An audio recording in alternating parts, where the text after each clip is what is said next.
So, fellow species out there, today we are revisiting the Flash finale. But today we're actually doing it with a bit of a twist. If you watch my responding to your comments video, I think last week I uploaded one visiting your comments about the Titans finale and what you guys had to say about it. Today, a couple of you have requested this. We are looking at the Flash finale and what you guys had to say about it in my review video. As you guys know, I dipped out from the Flash, I think 8 or 9 episodes into Season 8. I revisited it for the finale. I had a few thoughts about it. If you haven't seen my review, go check it out if you haven't done so already. But today, I want to read what you guys have to say about it and then give my opinions on your opinions. I think this should be an interesting video because considering The Flash has finally wrapped its entire series, I've seen mixed opinions on this finale. And yeah, it's going to be interesting seeing what you guys have to say because I know a lot of you continued watching it all the way through. So with that being said, let's get into what you guys have to say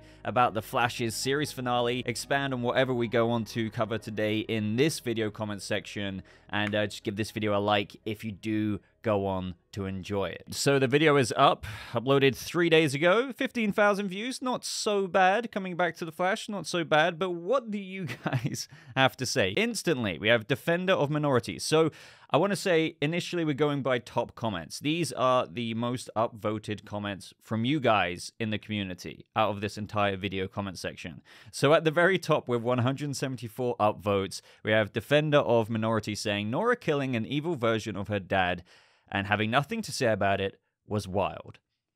That is true. I mean, it is true. I mean, I can imagine if they left a line in there saying, sorry, Dad, that might have come across weirder. I suppose that would have been acknowledging it. But I think with how much this finale wanted to do, having like a whole, I don't know, acknowledging scene of that, maybe they could have written it in. I just can't think of the lines that Nora XS would have been given here.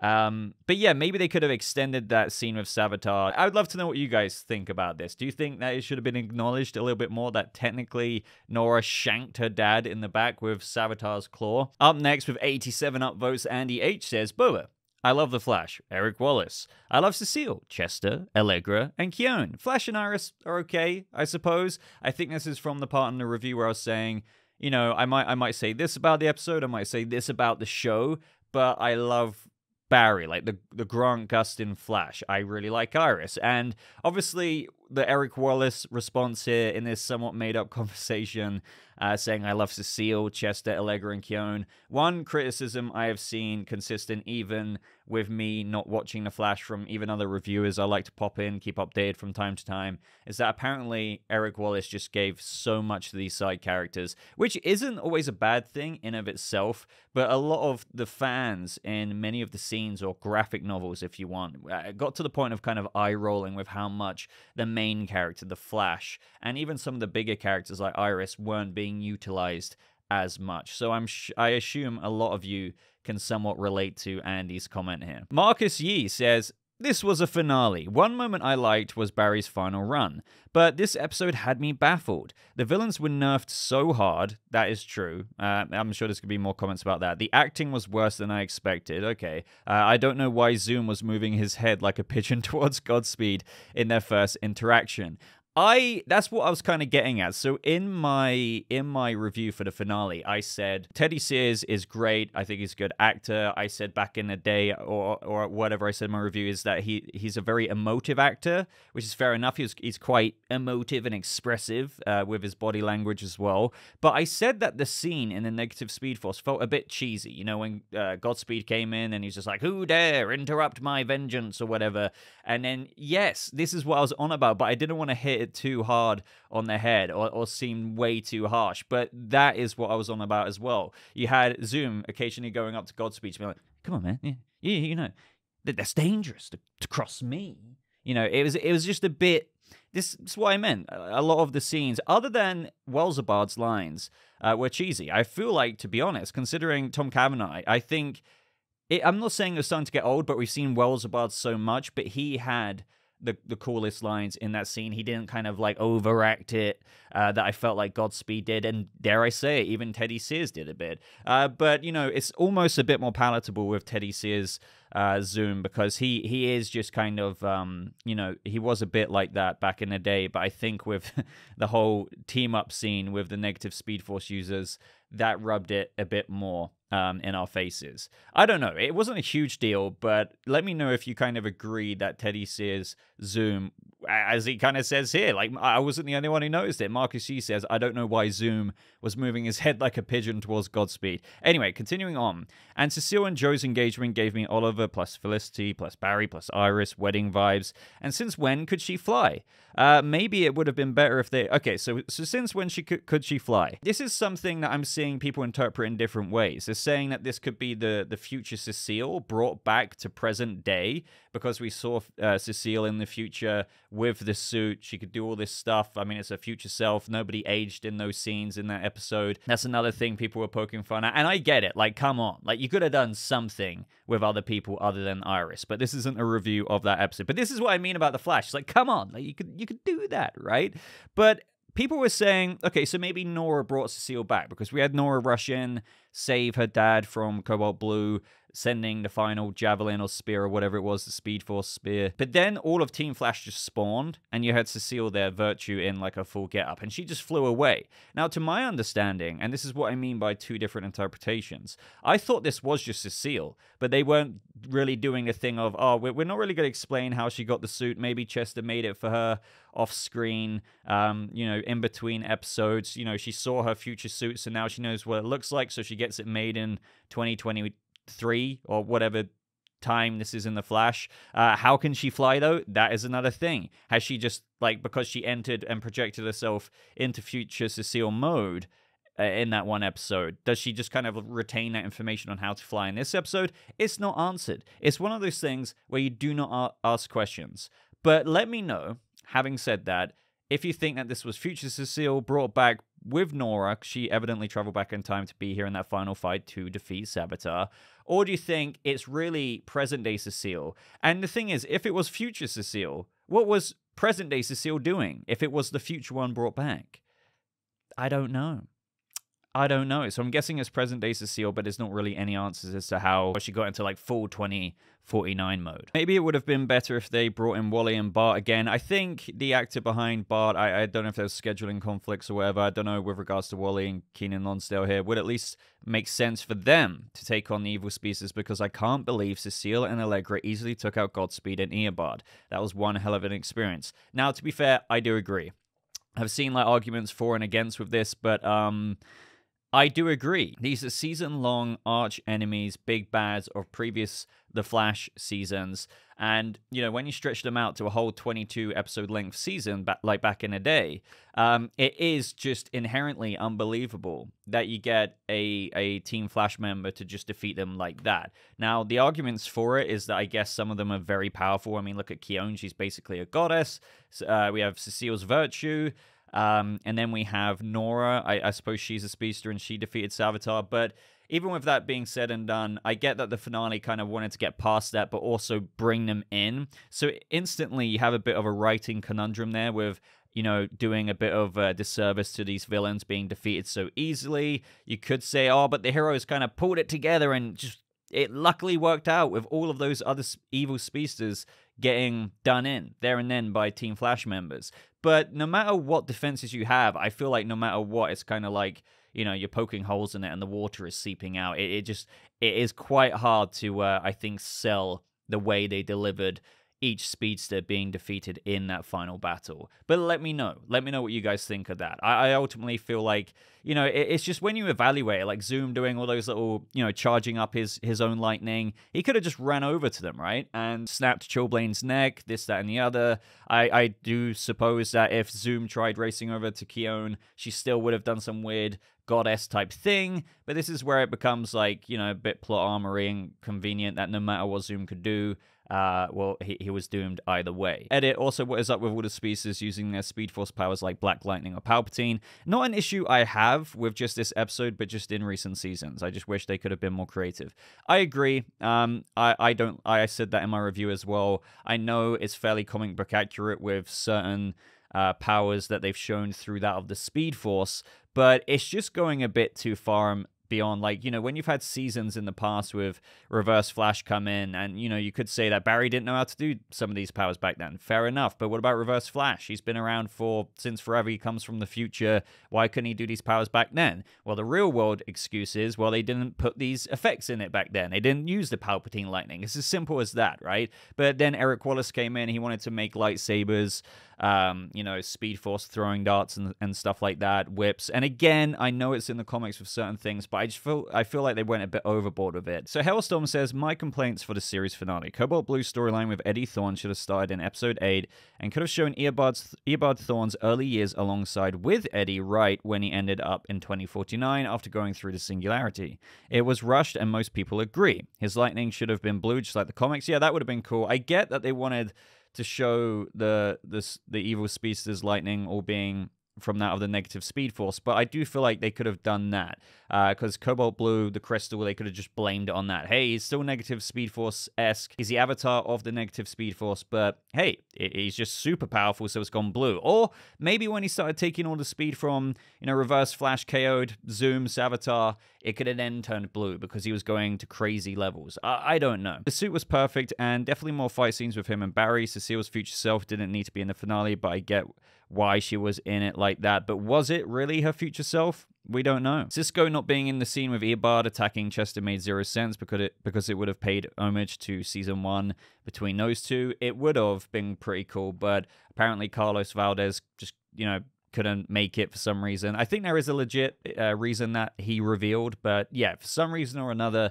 he could not be present for the filming. Otherwise, I'm sure they would have had him involved. He could have saved Chester by blasting Thawne easily. Overall, I did enjoy how it ended for Barry and Iris, along with the Easter eggs that were planted at the end, which was really cool. I just wish Cobalt Blue's storyline would have been longer, which is my biggest complaint, but overall, I was happy with what we got from it. So, you know, people are happy that there's some, this is what I like to see, like people just praising it still, or like saying I was very happy, but still offering criticisms. Do you know what I mean?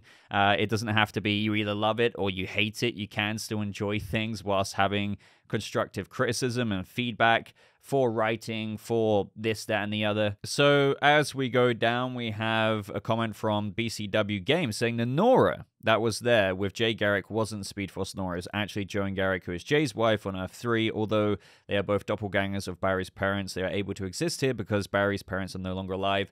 This is a reference to my review where I thought that it was the Speed Force at the ending party. It's just been a minute since I've watched it, so I totally forgot about that, which is completely true with regards to we have Jay Garrick's wife, Joan. So yeah, it wasn't the actual Speed Force there, but I'm still weirded out by, I know people like it. I don't mind it occasionally. Like when we had, was it at the end of season 3 when Barry went into the Speed Force and the Speed Force took Nora's form? Like when it was a bit more ambiguous and mysterious back then and it was just like a fleeting thing, it didn't seem so bad. But when they like fully embraced it and it was all like mom and dad with the other forces, I don't know. I like keeping things like the Speed Force a bit more elemental, even though they were still elemental as these human people, yet forces. It was still a bit too much for me. But again, like Eric Wallace, no hate to the guy. I'm just saying he likes going quite extravagant with this stuff. Hey, like mom and dad with the Still Force or this, and hey, here's a Palpatine lightning power. Here's a literal lightsaber. Yeah. Eric Wallace was obsessed with Allegra, Chester, and Cecile for the past 3 years. It took too much screen time away from The Flash. I think most people probably agree with that one. All right, so we've got quite a longer comment here from Dwayne Armstrong. Let's read this one out. So Eric Wallace, okay, doesn't ever deserve to be a showrunner ever again. I can't lie, the Negative Speed Force opening was cool. Some of the best dialogue was written, especially Tom's. I agree with the latter of what you're saying there, but I don't know. I thought it was cool in one way. So you're seeing all of these previous enemies from the previous seasons, but I feel like the dialogue was pretty cheesy outside of Tom's. Rick brought his A game as Cobalt Blue. I agree. Shame that the suit was only shown for one episode. A similar feeling to Titans there with Brother Blood. I would have liked these suits for both Flash and Titans to be shown a little bit earlier on. Maybe the villain comes in a little bit earlier. You could have maybe stretched out Cobalt Blue longer for the graphic novel than what it was in the final like 4 episodes or whatever. Sucks that Zoom never got to have an interaction with Savitar about a version of Barry actually being like him. That is very, very true. He has ways of pulling you in, getting you excited, then suddenly flops in a way. This series finale had emotional and epic scenes. Some fell short. The Allegra and Chester scene with her leaning over him because she thought he had died by Reverse Flash's hands was not needed and lasted too long. Finally, she did something useful as Accelerant. How convenient Chester finds out he has his black hole powers but never got to use them. Exactly what I was afraid of was Zoom being nerfed, and it happened. Godspeed was sort of cool, but nerfed. Good to know he died in the year 2052 by Impulse. Was that like a reference from a previous episode? Because I don't remember them referencing that in the finale. But I think that is ultimately his fate. So I guess he goes on somehow. I don't know. Reverse Flash was nerfed. Savitar actually stabbed Nora, but she phased her body, which was dope. A nice callback to Season 3. The birth of Nora West Allen and Barry telling her the story of his origin was very sentimental. That I really enjoyed. I agree. It had a couple of good scenes in it, like especially towards the end. Plus Joe having his moments with his first grandchild. Nora holding baby Nora is causing so many timeline problems, but hey, it's the final episode. Caitlin's body was finally given back by the Keone goddess. Barry giving people his powers like Avery Home, Max Mercury, and Jess Chambers was awesome, but it's a little too late. That felt like a cliffhanger to a spin-off series. I agree, and also the fact that Barry can do this, people have made really good points. Do you remember when Iris was given powers, like the Speed Force powers, and she almost low-key kind of didn't want to give them back to Barry, but, you know, long story short, she did, and she gets it. Well, if Barry can do this, why doesn't he just give Iris speedster powers? Or, like, the whole of Team Flash? I kind of feel bad for Chester. Like, he could have promoted, hey, look, Chester, I've got a proposition. I don't know if I'm going to do it yet, but I can make you a speedster. If we're going to do this, I need to train you. I need you to not take this power lightly. It is, you know, give him the whole spiel about being a speedster, but give him the choice, right? Hey, I know, like, Chester's got his own powers that are being teased, but, like, this is just hypothetical. He's got this ability to give people he knows, if they're down for it, to be a speedster. And I don't know, some people raise good points there. It's like, okay, you got Avery Ho, Max Mercury, Jess Chambers, these are all comic book speedsters, but he could have given anyone speedster powers whenever if he wanted to, which is kind of wild. Pretty wild indeed. I understand the Arrowverse lives on, but I would have rather had the Flash Museum ending. But even though this finale had its flaws, and it could have been better, this show and its universe and its characters will truly be missed. Yeah, it's practically just Superman and Lois now. And even then, they've somewhat separated themselves from the Arrowverse a little bit, but then again, we have Eric Wallace saying he's going to sit down with Todd Helbing to have lunch and try and pitch in how there could be characters coming to a Superman and Lois crossover in season 4, if we get a season 4. And I don't know if Todd is gonna indulge that. Maybe he will. Like the comments are out there, and he's like, well, you never know. But I feel like they've definitely somewhat separated Superman and Lois. So to bring Barry Allen on, I mean, would be awesome. Don't get me wrong. I would love Barry to interact with the Superman and Lois Tyler Hoechlin version of Superman. But I just don't know if they do that, even if we get a season 4. But it could be really, really cool. I know they wanted to get, like, Titans characters involved in, like, a big crossover. It's going to be, like, a Blackest Night thing with Necron and whatnot. That could have been a really cool crossover. But overall, fair thoughts here. An overall well-rounded kind of summary. Some criticism, some praises. But overall, as you can tell, like, from these reviews, it is kind of, like, mid at best, is the only way I can somewhat describe it, from even people who are really trying to approach it and be level-headed. It seems that the Flash finale hasn't exactly hit the way that I think fans wanted it to, but I do think a lot of fans have had that preparation, unfortunately to say, with Eric Wallace showrunning the show. So up next is from Draconian Dragonfly. I agree with everything you said. Really? Well, thank you. Well, thank you. Not everyone does. Let me add, how the F Eddie know how to use the Speed Force skills and abilities better than Barry? Barry took 9 seasons of craziness to learn his skills. Eddie surpassed him in less than half an episode. I do somewhat agree with this. There is some comic book logic with how, you know, the negative Speed Force, I guess you could just say, again, comic book logic, instilled him with the capabilities of being able to do this. Think The Matrix, when you had Neo have all of those martial arts downloaded into his head, and then he started fighting Morpheus, and it was kind of new to him, but he knew what to do. When Morpheus would attack, he'd be like, you know, all of this stuff. You would have to think it's something like that. Whereas with Barry, the Speed Force was new. It was born, it was birthed with him becoming the Flash. So everything new was new in of itself. The Speed Force was in its infancy. Barry was in his infancy.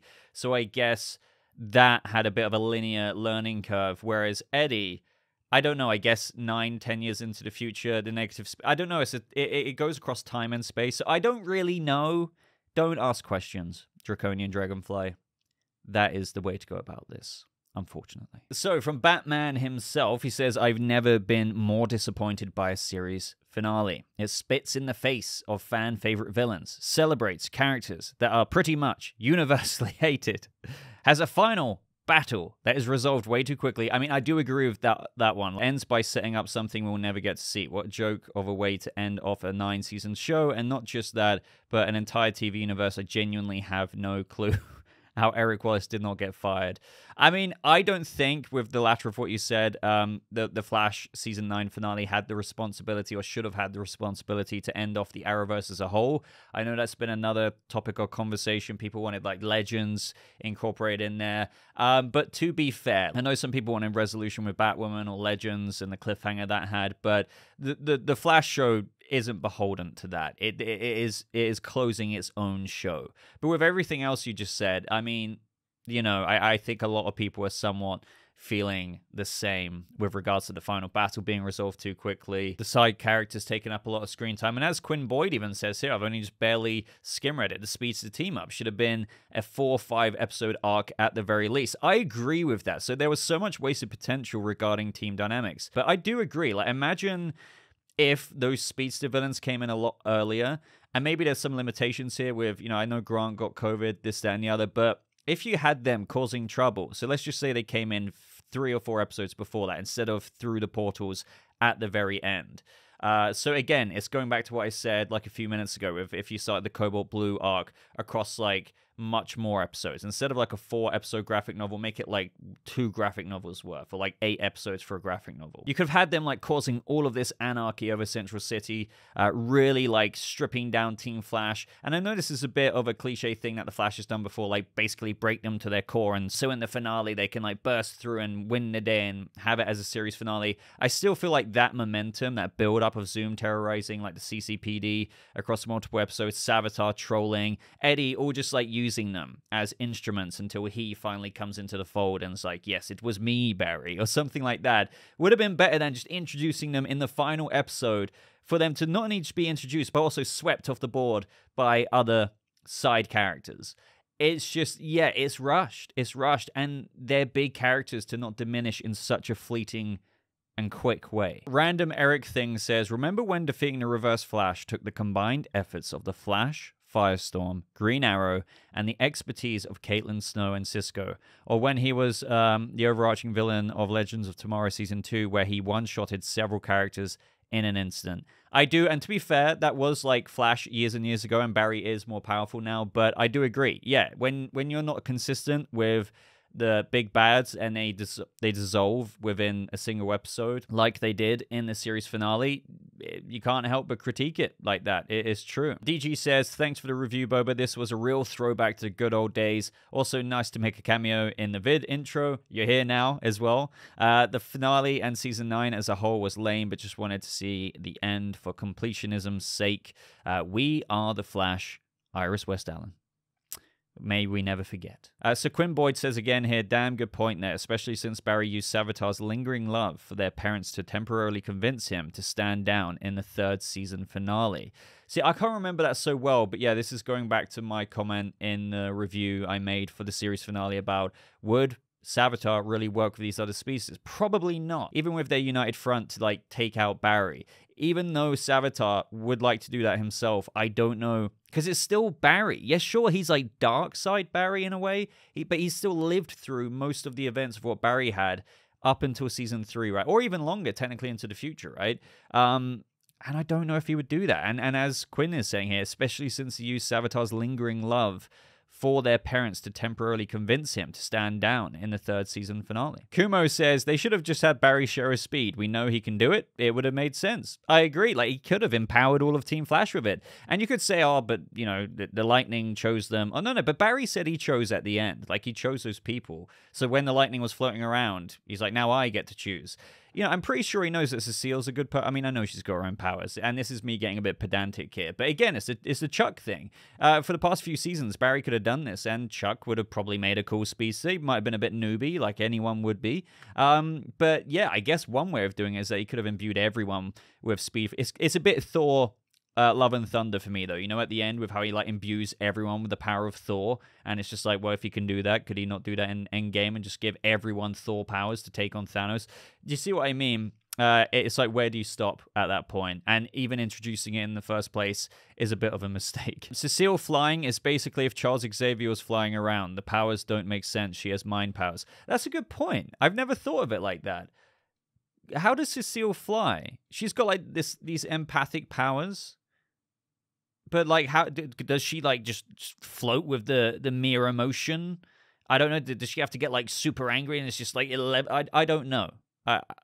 Maybe somebody can actually point out to me. Have they ever explained how Cecile could, in theory, fly with her powers? Marquis Bizarre Adventure says, if I had to choose one episode to bring Wally back and it was between this or the Blood episode, Wally and Savitar should have been a fight since their shared history. I'd believe Wally taking him out more than Nora, honestly. Eric Wallace is the true villain and an absolute menace since the beginning of The Flash. Like, damn. But I love Grant. I love the cast. Me too. Me too. I love seeing Oliver and Wally back. But still.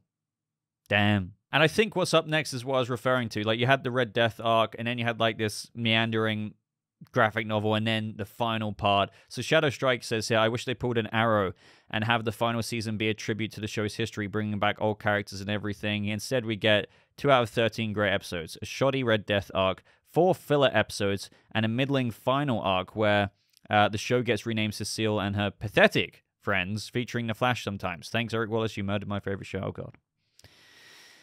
Oh, God. Louis PC says, so sad this was a show that I had so much love, and I watched it with my son when he was a baby, but I quit this long, long time ago after the mirror things. Well, thank you for those first beautiful moments, Flash, and like always, run, Barry, run. And that's one thing I'll say is, like, I feel like those who are watching the show really wanting the early days back, we were getting through the mirror kind of Ava McCulloch arc, right? But that's where I felt like the struggle was really starting to happen for me. And I don't think that season was terrible, but, you know, I think after season 4, all of us had, like, you know, a massive neck spin. And then season 5, the tone changed. Cicada wasn't good, but, like, you still were hoping, okay, well, they're not going as season 4 with the tone. And then you had season 6, season 7, and this is where eventually I dipped off. Like, I was really starting to struggle and critiquing a lot of my reviews around season 7. And then as we got into season 8 after Armageddon, I think 8-9 episodes in, I stopped reviewing it. And I do, it's interesting reading when people were starting to dip off. I mean, people dipped off way before then, but the slightly, you know, the viewers who were trying even harder to carry on watching it kind of dipped off after the mirror storyline. And we have another comment here saying, like you, I found a few touching moments in the series finale, but overall I thought it was one of the worst hours of television I've seen. If Team Flash members could so easily overcome the villains, why couldn't the Flash when he first met them? I do think there's an argument there again, Barry being inexperienced, but then the argument, if you flip it, they're also inexperienced a bit. Even if Allegra's leveled up a little bit, I get your point. I have a bad habit of watching a TV series until the end, even if I'm not enjoying it anymore. I did this with The Flash, which I probably should have stopped watching at the end of Season 7. There it is again, Season 7. For some reason, I stayed on through Season 8, and then I knew Season 9 was only 13 episodes, so I stayed with it. But man, I have no memory of many of the earlier events you mentioned. Yeah, I think I even stayed on longer than what I probably would have. I kept making the videos, kept wanting the show to get better. I kept going past Season 7, got through Season 8. But at that point, no, I didn't get through Season 8. I stopped like 9 episodes in. That's when I was just like... just no, like, no. Like, I'm really not trying to garner hate here. I'm just trying to show you my experience of, like, I was clinging on, but couldn't review it anymore at that point. But I get, if I was just a viewer and I probably hadn't been so immersed through also creating content about it, maybe I would have stayed on throughout Season 9, but I couldn't review it every week again. Like, I was just getting tired of it. But, ladies and gentlemen, I think I'm going to end this video there. Quite a rambly one, just going into all of your opinions. Not every single one. There's a bunch of comments on this review, but to be fair, you know, they're more or less saying... the same thing. So I feel like we've got through what you guys roughly, what the sentiment is towards the finale, but a lot of you kept going with it, so you didn't shut yourself off to it. So what do you think now after a few days? What do you think after seeing other people's comments? Let me know down in that comment section below. I'd really appreciate a like on this video if you did enjoy it. Consider subscribing for more content just like this. But until next time, guys, again, I hope you enjoyed it. A bit of a bonus Flash video here. Thank you for watching. I hope you all have a lovely rest of your day. And I'll see you speedsters in the next video. Goodbye.